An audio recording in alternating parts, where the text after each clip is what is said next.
I heard a noise from the kitchen. It was like something fell on the floor, and then this grumpy old lady Dumra came out. Let's talk about something else. You see this couple at the table? They're nobles from Restolf. They claim you were the last one who came in the hall. She gives you a perplexed look. But that's not true, it's not. Her voice trembles. Dumra, the hostess, she was the last one. I remember her coming through the kitchen. Olika, why are there blood-stained... Oh my god, I don't want to ask this. But I have to. I have to. I am the police right now. I have to ask the hard questions. Olika, why are there blood-stained undergarments in your room? She takes a step back, her eyes wide with fear. I'll explain. You see, once a month, girls have this thing. No, I'm just kidding. The woman lowers her head and rests her hands on her belly. I'm expecting a baby, but because of the journey and of all the worries, something must have gone wrong. It hurts. She closes her eyes tightly, and I bleed. Oh god, did she have a miscarriage? She starts sobbing. I tried to find out what's wrong, to heal myself, to appease the gods. The priest of Pharasma told me he couldn't help. The goddess rejected my child, said it would be born dead. Okay, stillborn. But I can't. I just can't accept it. I can't give up. The child. My husband's child. It's all I have left of him. She hides her face behind her hands and starts to weep. You realize you'll get nothing more from her at the moment. Okay. People say that you came into the hall last. She looks at you closely for a moment and then grunts. Right, she speaks slowly, as if keeping her temper. I went out to the kitchen when this clumsy gal has knocked over some of my pots. What of it? Alright. Sana.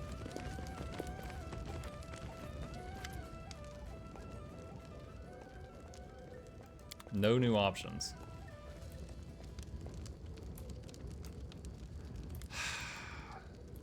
Someone came in from the kitchen last. That could have been Dumra or Sana. And these two are acting super sus. We don't know why. Let me check the room one more time. Someone said I failed a perception check, you spoilery people. Not that I care. See that? Tedrum's closed. Sheets are crumpled. Blanket is thrown aside. Someone was sleeping in this bed not long ago. No hunting bows, arrows, or snares. Adventures call to them.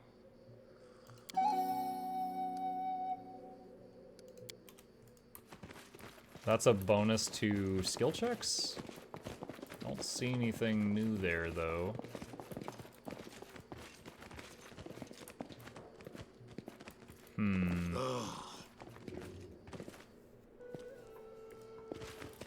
I wish I could request the lady who claims that she's pregnant to just show her belly for a second.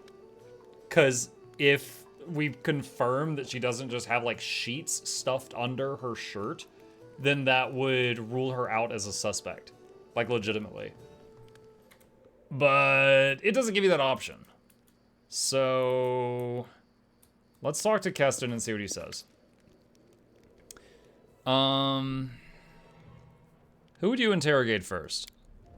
The hostess has been staring hate at us since we entered. Mind her. Buck doesn't trust no one? So here's the thing. The couple, if one of them's the cultist, the other one was in the bed upstairs, and they threw off the sheet and came down, and the woman said, watch what you say. There is someone who seemed especially suspicious to me. Call the name and I'll interrogate that person. Una, the rich wife. I will bring her to you at once. Una Tedrum, we have questions for you. Answer them and we can dispense with the extreme the woman's face is frozen in a sneer. Who are you, peasant? What gives you the right to address one of the Orlovsky family? We are of the great house of Brevoy and we will be treated as such. Keston's face reddens. An honor indeed, but whatever your family, you're not in Brevoy, so if you're done with your pleasantries, tell me what brings you to our barony. It seems to me Lamashtu must be involved. Her face whitens, but her voice is steady. You have no proof. Haven't I, Lady Tedrum? The behavior of you and your husband tells me a great deal. Una closes her eyes. I stand by what I said before. She speaks slowly, accentuating each word. As a subject of a sovereign state of Brevoy, I object to your methods and demand a fair trial, providing me with... She's like, am I under arrest? I want a lawyer. Oh, wait, she is a lawyer.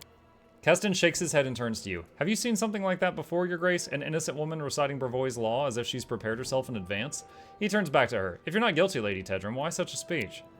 She clenches her fist. I understand all too well that you need a scapegoat, but I won't allow you to cast aspirations on the Tedrum name. My opinion? Interrogate my husband, he who used to defend necromancers in the courts. I can bear witness to his crimes if a real criminal is what you speak. Oh my god. Yo, she just ran him over with a bus and then put it in reverse and backed back over him. Una is interrupted by a loud noise from the kitchen. Keston's hand falls to his weapon. What was that? Sana? This prattle bores me. Death to the intruders. Wow, that was really monotone. To victory! What? Are those red caps? Okay, so it was Sana. Alright, cast haste. Alright, we don't have buffs, but everyone's juicing. Stop, stop, I surrender, I surrender! The priestess of Lamashtu holds her hands over her bleeding wounds, moaning in pain.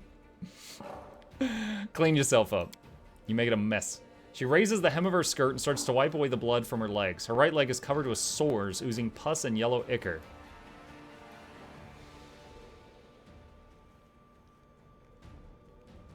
You and your minions unleashed a blight across my lands. Because of you, monsters overrun the barony and honest people fear to leave their homes. The priestess of Lamashtu shakes her head and tries to close her wounds, moaning. That's nonsense. I've heard the stories about what's happening in your barony, human, but I have nothing to do with this. The Great Mother rules the monsters of this world, but if you had truly earned her wrath, her lands would be drowning in blood. No, Baron, you must look elsewhere to place blame. Lamashtu and her followers have nothing to do with your troubles. Talk, quick. I am the priestess of the cult of Lamashtu, the Great Mother, the ancestress of monsters. The priestess struggles to raise her chin, her voice a hiss. I am not from these lands. I came because of the pleas of your people who seek the mercy of my goddess. I came to these lands in secret and hid my identity from everyone except for those initiated in the mysteries of the Great Mother. Even the hostess of this lodge had no idea who I was, and those looking for divine benefaction found me on their own, and they are more than the followers of Aristil would believe. Tell me of the cult. We are numerous and we are strong. The tribe of Lamashtu followers grows every day, breeds, and spreads over the lands of Galarian in search of places to find new packs. Pelshid says, Hi Muck, I'm halfway done with my Soto Skyscale and I hate it. Thanks for your guide. I would have quit the game without guidance. You're welcome. You're welcome. What kind of rituals were you performing at the shrine?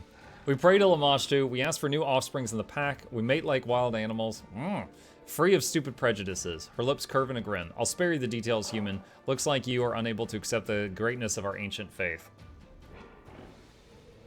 I'm not impressed by your attempts to wound my pride. The priestess says nothing, her eyes fill with contempt. Where are the rest of the cult hiding? The woman's face turns to stone. You cannot make me betray the children of the Great Mother. Torture me if you like. Lamashtu will grant me the strength to endure any pain you inflict upon me. Have you allied with goblins or other creatures in the area? No, we have the same mistress, but our paths to faith are different. Enough. I held no illusions you could grasp the wisdom of my goddess. Let's see. All these people in the lodge, are they here because of you? She shakes her head. They were searching for the blessing of Lamashtu. Other gods have denied them, and they had to ask the Mother of Monsters for her benefaction. The couple from Restov, did they come to meet you? Yes, several years ago, the lawyer defended a necromancer in a court in his native city, and he won the trial. Since then, all Tudrum's attempts to conceive a child were doomed to fail. Pharasma didn't want to prolong the bloodline of a man who protected those who raised the dead. Yo, okay, for those who don't know, Pharasma is basically the Grim Reaper in this universe. And she's true neutral. Like, if you're young, if you're old, if you're rich, if you're poor, everybody dies. She is pure equality across the board. Everybody dies. And the only thing that she, like, gets emotional about, she dislikes, is the undead. Because, like, if you like, become a vampire or something, because you're cheating the system. So he, the rich guy pissed off death. Una has more brains than her spineless mate, so she sought the support of Lamashtu. The child, of course, will bear the mark of the goddess, but Tedrums don't have much choice. Pharasma's memory is long. What's the story of the merchant's widow? Olika, Olika, Olika. She's a poor girl clinging to the unborn life in her womb. The seed of her husband was too weak. Wow. Olika's child is doomed to perish before coming to this world. Is the lodge hostess involved in this? She looks at Dumra in disgust. This thoughtless thing? No, she did not see, was not smart enough to see what was transpiring under her nose. I won't offend the name of Lamashtu by calling her hostess one of her tribe. Enough. She glares at you, hatred and contempt in her eyes. Keston, I have an order for you. Your Grace. Valerie folds her hands across her chest and looks at you with interest. The priestess' guilt is obvious to me. The others, not so much. Oh my god, there's so many choices. Okay. What do we know that Lamashtu actually did? They have orgies in the mud. Gross, but not specifically against my worldview. They try to help a lady that had like a stillborn baby, but they were like, we can't help her. Like, if they're truly not responsible for like all these beasts in the barony, I don't know that they're my enemy.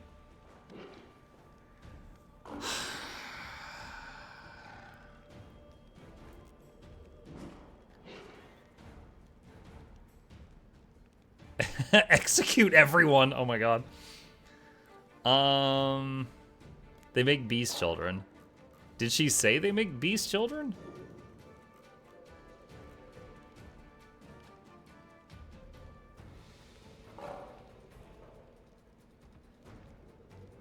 Execute Order 66? No, man, I think that cult is executing Order 69 in the mud.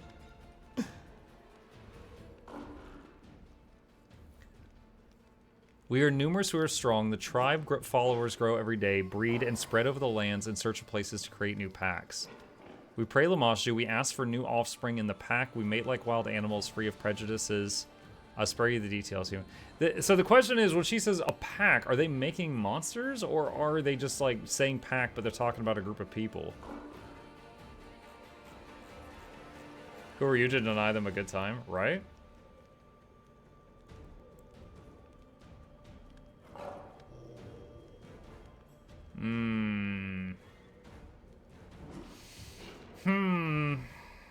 I'm torn on option 3 and 4.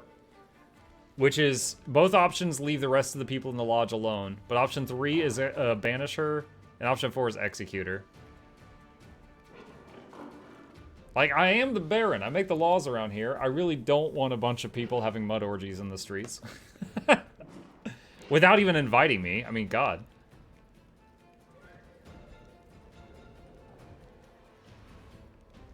Alright.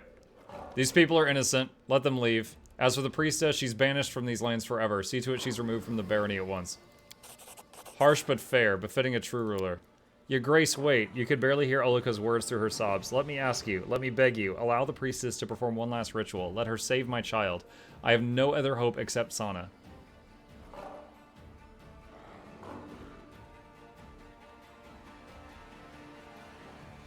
Guys. The woman, can she do anything for you? I'm pretty sure she just said your man's seed was weak. Because I remember wincing at that statement.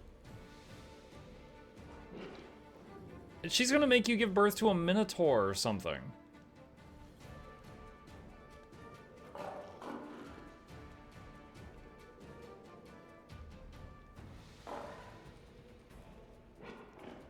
I like how we're still apparently in combat with a red cap.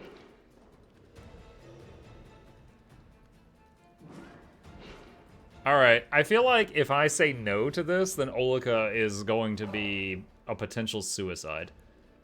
Like, because she'll have lost everything. I feel like even if this goes wrong, we have to try it for her to not, like, try to off herself or something. Alright, Olika, the priestess will perform her ritual for you, and then Keston will follow my orders. Servant of Lamashtu, are you ready to help this woman? You may think of me as whatever you like, but I have a duty to my pack. I'll help Olika, and the child will be born as a symbol of Lamashtu's grace. Keston throws a tired look over the lodge and rubs his chin. That's all. He looks around the lodge. We'll deal with these people as you've ordered. I suppose it'll be a relief to Dumra to get rid of such troubling guests. I thank you, your grace, for your help and your wisdom. A pity we didn't discover the true reason behind the blight, but at least we have one less mystery on our hands. Have a safe journey, my Baron. I'll name the child after you! It just fades out. Oh, we finally left combat. Can we talk to Dumra now? Like, hey, what do you think about all that? Let me see your wares. Sell junk. Okay, well that's done.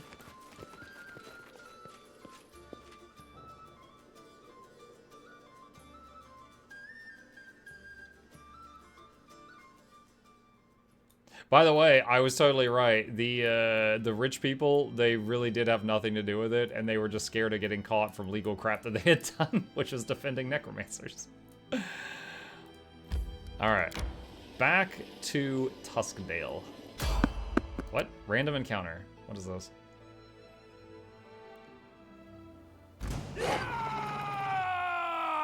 Okay. Oh, Muck, why are you almost dead?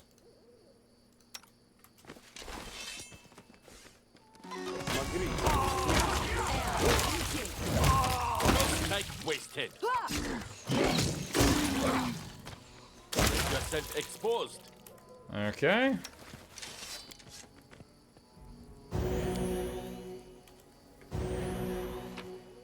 Alright. Try to get the owlbear pelt. Skin the patron, sell it back to the proprietor. Oh, we don't do that more than once. Also, it turned out that the it wasn't a shapeshift in the first place. Chip, calm down. What are you doing? Yeah, so the other day, a nearby person shapeshifted into an owlbear, and we killed it, and it had the skin option, so we skinned the pelt from it. And then we found out later that it wasn't that. It was that someone opened, like, a portal in that person's stomach, and then an owlbear came through it, which made the person explode. So we didn't skin the original person. Ah, entertainment. Steal from the patrons. He didn't say skin, he said steal. Well, now this is just awkward.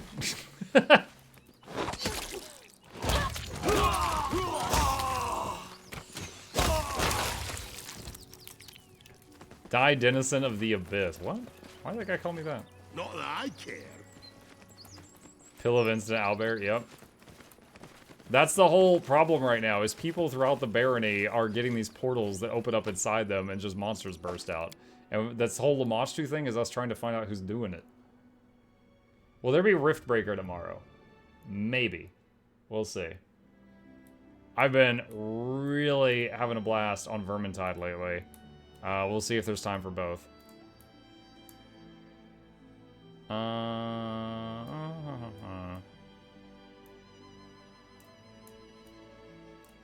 Alright, I think we just continue.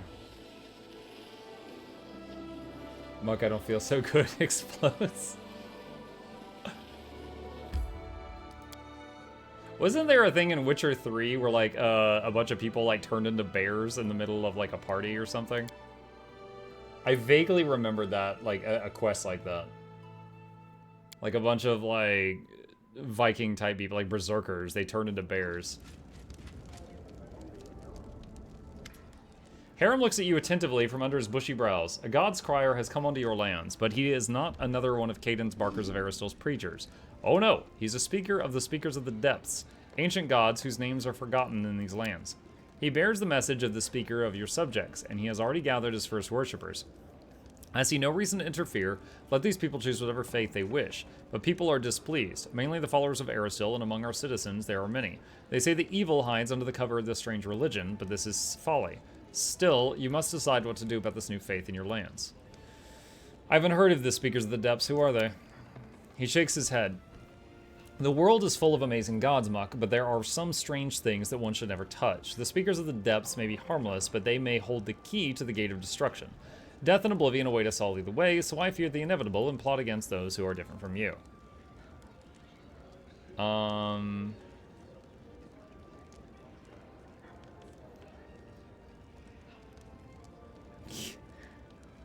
So if you allow him, you get plus divinity, but minus loyalty and minus stability. If you forbid it, it's plus to loyalty and stability. If you say execute him, it's plus community and stability. Yo, the community just gets together for a good old-fashioned execution. I'll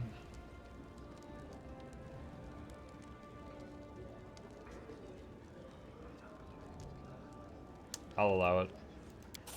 Your decision is merciful. I shall inform him he has your permission. Okay. On Skellige, I believe during the banquet. Yeah, I think that might have been it.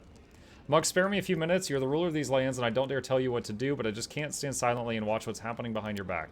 There are rumors on the streets of a savage goddess, enraged by your appearance in her lands. They say she cursed you, and now you bring woe and death to everyone around you. This used to be idle talk, but now when we're surrounded by so much death and suffering, the people are ready to truly believe it. And it seems that someone is playing upon your subjects' fears. I saw barkers in the street telling citizens of a prophet who is building his own kingdom. According to them, the goddess stands ready to grant forgiveness to any who cleanse themselves of the curse. But this cleansing is accomplished through a terribly cruel death. He gulps heavily. These horrific deaths involve a wild beast appearing from inside the body, and they think it's a blessing. That insane old man Remus, he also spoke of some goddess. True, Jaw told me of that preacher. Who knows? Perhaps his words touch people more deeply than some imagined. What is the kingdom the prophet is building? He shrugs. I only heard fragments of conversation. I think it's not a kingdom exactly, more like a community. Or a cult. I'm afraid we'll need to find one of their barkers and ask them if we wish to find out more.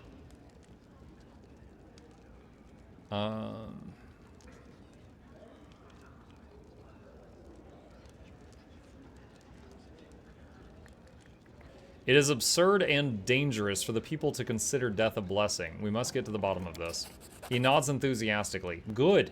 Perhaps after uncovering this mystery, we'll be able to find out more about the nature of the curses hanging over the stolen lands. I mean, there must be some reason that these cultists shout about you receiving the goddess's punishment. If we wish to understand, we must find one of those barkers and learn from them what we can. Sadly, these street preachers scare quite easily and avoid our guards. I'll begin my search without delay. When you find time, look for me on the streets of the capital. I hope that when we meet, I will have already found someone who can tell us more about the strange goddess and her followers.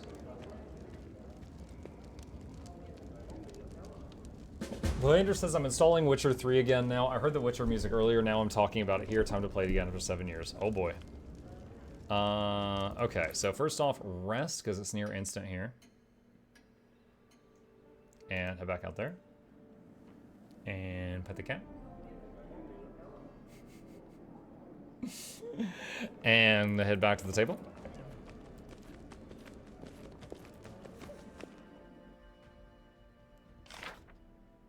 Alright, monster invasion, that step is done. Monster sightings, that step is done. The joys of life, that step is done. High priest seeks your advice, that is done. Tristan has some news, that step is done. Feeding the poor and the weak, that step is done. Okay. So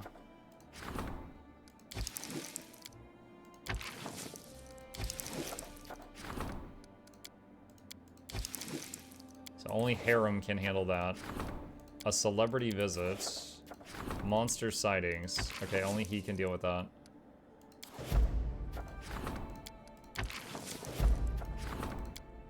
Okay, they're both busy. She can try that.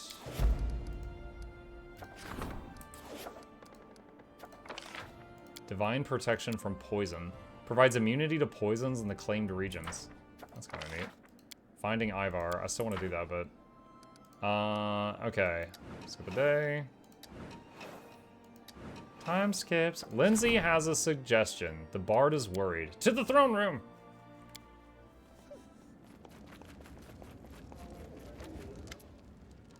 Hello, your grace.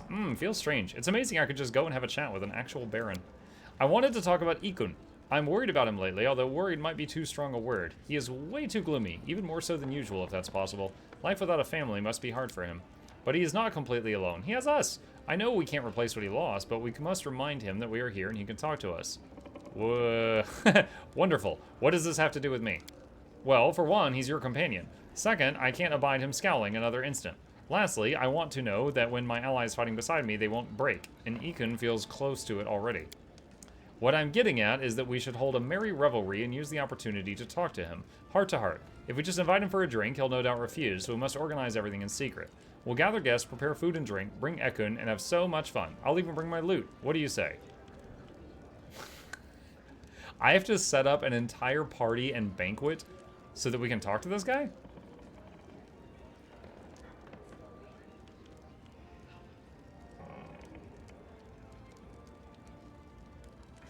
I don't have time for this. Pity. Well, I did what I could. Dude, I'm trying to run a barony. I can't just spend that much money throwing a massive banquet because you think it'll help this guy. Need I remind you, Lindsay, that you already stole a bunch of money from me you haven't paid off yet? This is just more money you're suggesting that I pay for it. All right, that's done. She's like, hey, I got a great idea that uses your wallet. Yeah, a party for Ekin in this economy? Chat, you ever meet someone that constantly has some good ideas that always involve your money? Minus loyalty plus 9 economy. What? Treasurer needs your attention.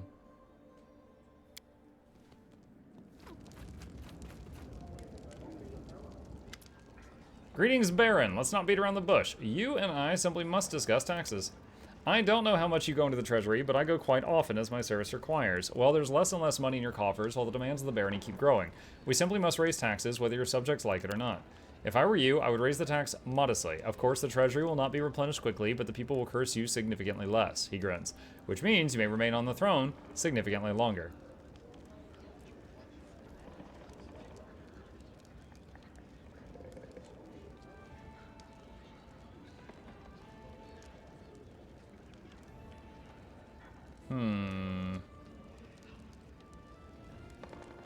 Double the taxes. I trust you. Do as you deem right. Right. I'm not here for decoration. I will raise taxes modestly, but not more than the people can bear, and you will thank me later for my farsightedness. Minus 1 community, minus 2 loyalty, but plus 3 economy. Okay.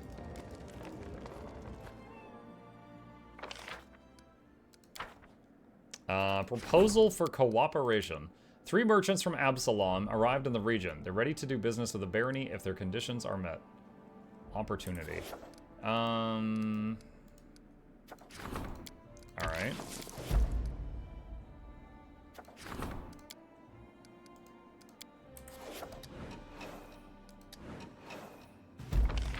Celebrity visit was completed.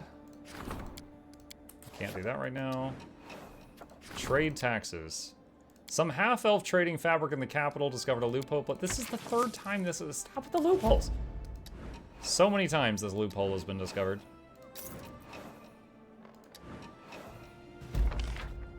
Proposal for cooperation done.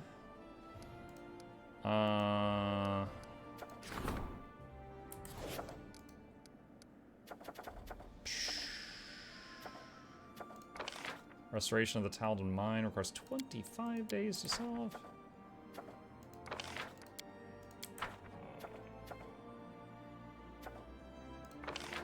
Rebuild the Temple of the Elk could take 60 days. Holy crap.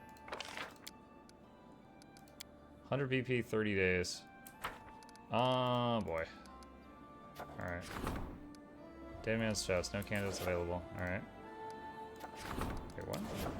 Oh, I literally have no advisors that could do that job at all. That's pretty wild. This one you have loyalty. Alright, monster sightings complete. Could handle that. Where's the economy? No. Other? Finding Ivar. I've been wanting to do this for a while. It takes 14 days. That's the guy that had like the whole fake silver dragon religion.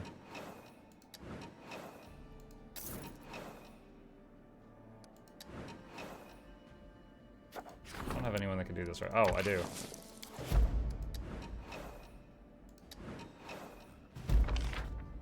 Alright, Mystic Circles failed. -2 Divine. God dang it, Harem. What do we have you for? Pet the kitty? He's busy right now. What's up? What's up? Okay. So I could have Harem do something else now.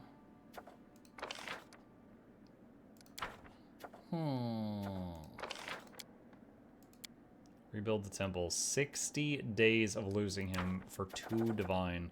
Seems pretty lame.